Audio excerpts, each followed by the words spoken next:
बिस्मिल्लाहिर्रहमानिर्रहीम। अस्सलाम वालेकुम डियर स्टूडेंट्स। बाब नंबर 5 मादे की तबई हालतें मुख्तसर मश्की सवालात हैं स्टूडेंट्स। ये बिल्कुल आसान से क्वेश्चंस हैं और सिर्फ 7 ही क्वेश्चंस हैं, ठीक है। इसमें आपने समझना है, ठीक है। अगर आप समझेंगे तो आपके लिए बहुत आसान होगा। तो फर्स्ट क्वेश्चन है कि डिफ्यूजन क्या है, एक मिसाल देकर हमने वजाहत करनी है। अच्छा, इसका आंसर है वो अमल जिसमें गैसेस या मायात बेतरतीबी हरकत यानी कि रैंडम मोशन उसको हम बोलते हैं। तो जो बेतरतीबी हरकत होती है उसको हम रैंडम मोशन बोलते हैं और टकराव से होमोजेनस मिक्सचर बनाते हैं, डिफ्यूजन का अमल कहलाता है। तो स्टूडेंट्स आपने एक बात याद रखनी है कि जो डिफ्यूजन का अमल है वो सिर्फ गैसेस या मायात में ही हो सकता है, ठोस में डिफ्यूजन का अमल नहीं होता, ठीक है। और ये बेतरतीबी हरकत से जो गैस या मायात के मालिक्यूल्स हैं वो हरकत करके एक दूसरे में मिक्स हो जाते हैं। तो होमोजेनस मिक्सचर का ये मतलब है कि जिसमें अज्जा की तरकीब हर जगह पर यकसा हो, ठीक है। तो दोनों गैसेस या दोनों मायात एक दूसरे में मिक्स होकर होमोजेनस मिक्सचर बनाते हैं, तो इस अमल को हम डिफ्यूजन कहते हैं। चलिए अब हमने मिसाल से भी हमने वजाहत करनी है। तो स्टूडेंट्स यहाँ पर उन्होंने एक मिसाल का बोला हुआ है, तो मैंने 2 मिसालें लिखी हैं आपको समझाने के लिए। तो मसलन जब पानी के एक बीकर में रोशनाई यानी कि इंक के चंद कतरे शामिल किए जाते हैं तो रोशनाई के मालिक्यूल्स इधर उधर हरकत करते हैं और कुछ देर बाद पूरे बीकर में फैल जाते हैं। तो स्टूडेंट्स यहाँ पर आपने एक बीकर लेना है और उसमें पानी रखना है, ठीक है। पानी में स्याही के 2-3 कतरे डालें तो स्याही के कतरे पूरे बीकर में फैल जाते हैं ना, ठीक है। तो वो होमोजेनस मिक्सचर बनते हैं। अच्छा, क्यों फैलते हैं? क्योंकि जो स्याही के कतरे होते हैं वो रैंडम मोशन करते हैं, बेतरतीबी हरकत करते हैं और पूरे बीकर में फैल जाते हैं। अच्छा, इसी तरह से दूसरी मिसाल है, इसी तरह खुशबू और बदबू का पूरे कमरे में फैल जाना गैस डिफ्यूजन की मिसाल है। तो वो हमने माया डिफ्यूजन की मिसाल देखी और ये गैस डिफ्यूजन की मिसाल है, ठीक है। तो स्टूडेंट्स अब कमरे में अगर गुलाब का फूल है या किसी ने खुशबू लगाई है या कोई चूहा मरा हुआ है, उसकी बदबू जो है वो पूरे कमरे में फैल जाती है ना, तो ये डिफ्यूजन की वजह से ही मुमकिन होता है। जो खुशबू या बदबू के जो मॉलिक्यूल्स होते हैं उस गैस के, वो रैंडम मोशन करके पूरे कमरे में फैल जाते हैं, ठीक है। तो गैसेज में डिफ्यूजन मायात की निस्बत बहुत तेज़ होती है। हाँ, ये आपने याद रखना है, जो गैसेज में डिफ्यूजन का अमल है वो मायात की निस्बत बहुत ही तेज़ होता है, ठीक है। अच्छा जी, तो सेकंड क्वेश्चन है स्टूडेंट्स के स्टैंडर्ड एटमॉस्फेरिक प्रेशर की तारीफ करें, इसके यूनिट क्या हैं और इसे पास्कल में कैसे तब्दील किया जा सकता है। अब स्टूडेंट्स देखें, एटमॉस्फेयर का मतलब क्या होता है? जो हमारी हवा है, एटमॉस्फेयर है, ठीक है, हवा का दबाव होता है ऊपर। अब वो प्रेशर जो सतह समुंदर पर मरकरी के 760 मिलीमीटर बुलंद कालम से पड़े स्टैंडर्ड एटमॉस्फेरिक प्रेशर कहलाता है। अब देखें, अगर हमारे पास एक मरकरी का कालम है और उसकी लंबाई 760 मिलीमीटर है, तो फ़र्ज़ कर लें जैसे ये, तो अगर हम इसको इस तरह से रख देंगे और इसमें 760 मिलीमीटर तक मरकरी भर लेंगे तो मरकरी नीचे जितना प्रेशर लगाएगा उसको हम स्टैंडर्ड एटमॉस्फेरिक प्रेशर कहते हैं। अच्छा, दूसरे लफ्ज़ों में ये प्रेशर सतह समुंदर पर मरकरी के 760 मिलीमीटर बुलंद कालम को सहारा देने के लिए काफ़ी होता है। सो जैसे फॉर एग्जांपल ये कालम है तो इसमें हमने मरकरी भरी हुई है, ये 760 मिलीमीटर इसकी लंबाई है। तो जो एटमॉस्फेरिक प्रेशर है वो इसको नीचे नहीं आने देगा, मरकरी को सहारा देकर ऊपर रखेगा। तो उस प्रेशर को हम स्टैंडर्ड एटमॉस्फेरिक प्रेशर बोलते हैं। सो यहाँ से हम इसको 1 एटमॉस्फेयर या 1 ATM बोलते हैं, ठीक है। तो ये 760 मिलीमीटर ऑफ मरकरी के बराबर होता है और 760 टॉर के बराबर होता है। अब इस रिलेशन से आपको क्या पता चलेगा कि मिलीमीटर ऑफ मरकरी और टॉर ये दोनों सेम हैं। जितने मिलीमीटर ऑफ मरकरी होंगे उतने ही टॉर होंगे। या फिर 1,1325 न्यूटन पर स्क्वायर मीटर होगा और या फिर 1,1325 पास्कल होगा। अब देखें स्टूडेंट्स, ये जो न्यूटन पर स्क्वायर मीटर है और ये जो पास्कल है ये भी दोनों सेम होते हैं। तो जितने न्यूटन पर स्क्वायर मीटर होते हैं उतना ही पास्कल होगा, ये दोनों सेम है।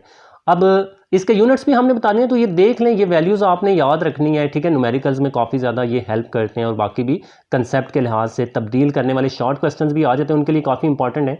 अच्छा, नेक्स्ट अब हमने क्या देखना है स्टूडेंट्स, इसके हमने यूनिट्स भी बताने हैं। तो ये आप देख सकते हो, ये सारे यूनिट्स ही हैं ना। तो इसके unit ATM millimetre of mercury, torr newton पर स्क्वायर मीटर और पास्कल हैं, ठीक है। लेकिन इसको जो ज़्यादातर इसकी पैमाइश की जाती है वो ATM या पास्कल में की जाती है, ज़्यादातर पास्कल में हम करते हैं, ठीक है। अच्छा, ATM को पास्कल में तब्दील करना है तो स्टूडेंट्स जो एटमॉस्फेयर या ATM इसका यूनिट है, इसको पास्कल में तब्दील करने के लिए हम मदरजा झैल ताल्लुक इस्तेमाल करते हैं। तो ये ताल्लुक आपने याद रखना है। ये तो खैर हमने यहाँ भी सीखा कि एक ATM जो है वो 1,1325 पास्कल्स के बराबर होता है। तो यहाँ भी आपने वही रिलेशन लिख देना है, एक ATM बराबर 1,1325 पास्कल। तो इस रिलेशन को इस्तेमाल करते हुए हम जितने भी ATM हमें दिए गए हैं उनको हम पास्कल्स में चेंज कर देते हैं। जैसे फ़र्ज़ कर लें कि आपने 2 ATM को पास्कल्स में चेंज करना है, तो पहले हम ये लिखेंगे और दोनों तरफ 2 के साथ मल्टीप्लाई करवा देंगे, तो इधर 1 2 बार 2 ATM हो जाएगा और इधर इसका दुगना हो जाएगा, ठीक है। इस तरह से हमने खुद तशखीसी सरगर्मी में जो न्यूमेरिकल्स हैं वो भी किए हुए हैं, तो ये रिलेशन हमने इस्तेमाल किया था ATM को पास्कल्स में लेकर जाने के लिए, ठीक है। अच्छा, तीसरा क्वेश्चन है स्टूडेंट्स, तो तीसरा क्वेश्चन ना काफ़ी ईजी है कि माया के निस्बत गैसेज की डेंसिटीज कम क्यों होती हैं, यानी कि जो गैसेज होती हैं वो हल्की क्यों होती हैं, यानी कि वो डेंस क्यों होती हैं, यानी कि उनकी डेंसिटी क्यों कम होती है। तो गैसेज की डेंसिटी मायात से कम होती है, इसकी वजह गैस के मॉलिक्यूल्स का हल्का मास और गैस का ज़्यादा वॉल्यूम है। अब देखें, गैस के मॉलिक्यूल्स हल्के होते हैं, उनका मास बहुत कम होता है, लेकिन जो गैस का वॉल्यूम होता है वो ज़्यादा होता है। अब देखिए, मास कम होगा तो डेंसिटी कम होगी, वॉल्यूम ज्यादा होगा तो फिर भी डेंसिटी कम होगी। अब इस रिलेशन को समझे जरा, इसलिए गैस का मास फी यूनिट वॉल्यूम कम होता है। तो देखें, मास पर यूनिट वॉल्यूम, मास फी यूनिट वॉल्यूम, इस डिवाइड को फी पढ़ते हैं, ठीक है, और ये नीचे वॉल्यूम है, तो मास पर यूनिट वॉल्यूम या मास फी यूनिट वॉल्यूम जो है वो कम हो जाएगा, तो फिर डेंसिटी भी कम हो जाएगी, क्योंकि यही चीज़ तो डेंसिटी के बराबर है, ठीक है, जो कि डेंसिटी के बराबर है, तो मास फी यूनिट वॉल्यूम ही डेंसिटी होती है। अब इस रिलेशन को ना वैसे भी आप समझें, आप साइंस स्टूडेंट्स हैं तो आपको पता होना चाहिए कि डेंसिटी ऊपर है, मास भी ऊपर है ना, तो ये एक दूसरे के डायरेक्टली प्रोपोर्शनल है, यानी कि मास कम होगा तो डेंसिटी कम हो जाएगी, मास ज़्यादा होगा तो डेंसिटी भी ज़्यादा हो जाएगी, ठीक है। और जो डिवाइड के नीचे रकम होती है वो इस ऊपर वाले के, यानी कि जो बराबर किस तरफ होता है उसके इन्वर्सली प्रोपोर्शनल होती है, यानी कि अगर वॉल्यूम कम होगा तो डेंसिटी ज़्यादा होगी, अगर वॉल्यूम ज़्यादा होगा तो डेंसिटी कम होगी। अब यहाँ पर हमने क्या देखा कि मास कम है ना, तो फिर डेंसिटी भी कम होगी, और गैस का वॉल्यूम ज़्यादा है तो फिर डेंसिटी भी कम होगी, क्योंकि ये नीचे इन्वर्सली प्रोपोर्शनल में है, ये उल्ट है, ये डिवाइड के नीचे है, ठीक है। सो आई होप स्टूडेंट्स आपको समझ आ गई होगी। सो बिल्कुल ईजी है कि गैस के मॉलिक्यूल्स का मास कम होता है और गैस का वॉल्यूम ज़्यादा होता है, तो मास फी यूनिट वॉल्यूम की कीमत जो है वो कम आती है, और यही तो डेंसिटी है। नेक्स्ट क्वेश्चन है स्टूडेंट्स, इवेपोरेशन से क्या मुराद है और सतही रकबे का इस पर असर हमने बताना है। तो अब देखते हैं इवेपोरेशन क्या है स्टूडेंट्स, ये काफ़ी इंटरेस्टिंग टॉपिक है, ठीक है। किसी माया के वेपर्स में तब्दील होने के अमल को इवेपोरेशन कहते हैं। अब देखिए, माया, ठीक है, तो जब वेपर्स में तब्दील हो जाता है, यानी कि बहारात में तब्दील हो जाता है, तो इस अमल को हम इवेपोरेशन बोलते हैं, ठीक है। इवेपोरेशन एक सतही अमल है, यानी कि जो मायात के मॉलिक्यूल्स होते हैं वो सिर्फ सतह से ही ऊपर बहारात में तब्दील होते हैं, अंदर से बहारात में तब्दील नहीं होते। ज़्यादा काइनेटिक एनर्जी वाले मॉलिक्यूल्स माया की सतह से बाहर निकल जाते हैं। आप जैसे देखें, ये हमारे पास एक बर्तन है, तो उसमें जिन मॉलिक्यूल्स की एनर्जी, काइनेटिक एनर्जी की बात हो रही है। अब काइनेटिक एनर्जी क्या है, जो हरकती एनर्जी, हरकी एनर्जी होती है, यानी कि उन मॉलिक्यूल्स की हरकत तेज़ होती है, तो वो हरकत करते करते करते माया की सतह पर आते हैं और वहां से वो गैस में तब्दील होकर उड़ जाते हैं, बहारात में तब्दील हो जाते हैं या वेपर्स में तब्दील हो जाते हैं। सो मायात का वेपर्स में तब्दील होना इवेपोरेशन है। अब देखें, जैसे फ़र्ज़ कर लें कि आपने एक ग्लास में या किसी बर्तन में पानी रखा है, तो आप उसको धूप में रख दें या अपने कमरे में रख दें, तो वो कम होता जाएगा और वो सारा सूख जाता है। हम उसको कहते हैं खुश्क हो जाना, सूख जाना, ठीक है। कपड़े हम खुश्क करवाते हैं तो उसमें भी इवेपोरेशन ही होती है, जो कपड़ों में वाटर मॉलिक्यूल्स होते हैं या पानी के मॉलिक्यूल्स होते हैं वो गैस में या वेपर्स में तब्दील होकर उड़ जाते हैं। सो यही तो इवेपोरेशन है। इवेपोरेशन एक मसलसल अमल है, यानी कि जो इवेपोरेशन का अमल है ये दिन रात होता रहता है, कभी ये रुकता नहीं है, जो तमाम टेम्परेचर्स पर होता रहता है, चाहे टेम्परेचर कम है ज़्यादा है। हाँ, इसकी जो रेट है वो कम ज़्यादा हो जाता है, सर्दियों में इवेपोरेशन का रेट जो है वो कम हो जाता है, गर्मियों में थोड़े चीज़ें जल्दी खुश्क हो जाती हैं क्योंकि इवेपोरेशन का रेट ज़्यादा होता है, टेम्परेचर बढ़ाने से इवेपोरेशन का रेट बढ़ता है। लेकिन हमने यहाँ पर सतही रकबे का बताना है।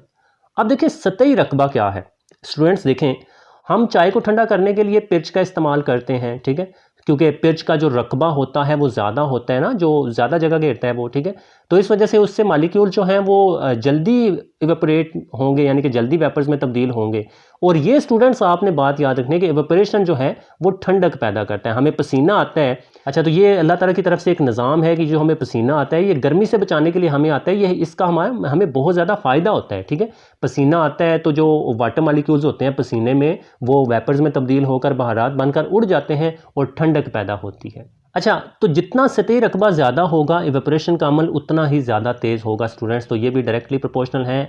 अब देखें, आप एक एक्सपेरिमेंट भी कर सकते हैं या थॉट एक्सपेरिमेंट भी कर सकते हैं, ठीक है। इतना पानी लें और उसको एक पिर्च में डाल दें, और इतना ही पानी लें अलहदा से उसको एक कप में डाल दें और दोनों को रख दें, तो कौन सा पानी जल्दी वेपर्स में तब्दील होगा? तो स्टूडेंट्स, जो पिर्च वाला पानी होगा वो जल्दी वेपर्स में तब्दील हो जाएगा, क्योंकि पिर्च का जो सतही रकबा होता है वो कप की निस्बत ज़्यादा होता है, ठीक है, तो उसमें एवेपोरेशन का अमल भी तेज़ होगा। अच्छा, नेक्स्ट 5वां क्वेश्चन है स्टूडेंट्स, एलोट्रोपी को मिसालें देकर बयान करना है हमने। तो पहले तो इसकी डेफिनेशन देखते हैं। तो किसी एलिमेंट का एक ही तबई हालत में मुख्तलिफ अशकाल में पाया जाना एलोट्रोपी कहलाता है, ठीक है। यानी कि एलिमेंट एक ही है लेकिन उसकी तबई हालतें मुख्तलिफ हैं, उसकी अशकाल मुख्तलिफ हैं, ठीक है, तो इसको हम एलोट्रोपी बोलते हैं। मसलन अब देखें स्टूडेंट्स, हमने एक तो मिसालें भी देनी है और साथ में ना आपको दो वजूहात भी पता होनी चाहिए जिसकी वजह से जो एलिमेंट्स हैं वो एलोट्रोपी का मुजाहिरा करते हैं। और स्टूडेंट्स एक और बात याद रखिएगा कि जो एलिमेंट्स हैं यही सिर्फ एलोट्रोपी का मुजाहिरा कर सकते हैं, जो कंपाउंड्स हैं वो एलोट्रोपी का मुजाहिरा नहीं करते, ठीक है।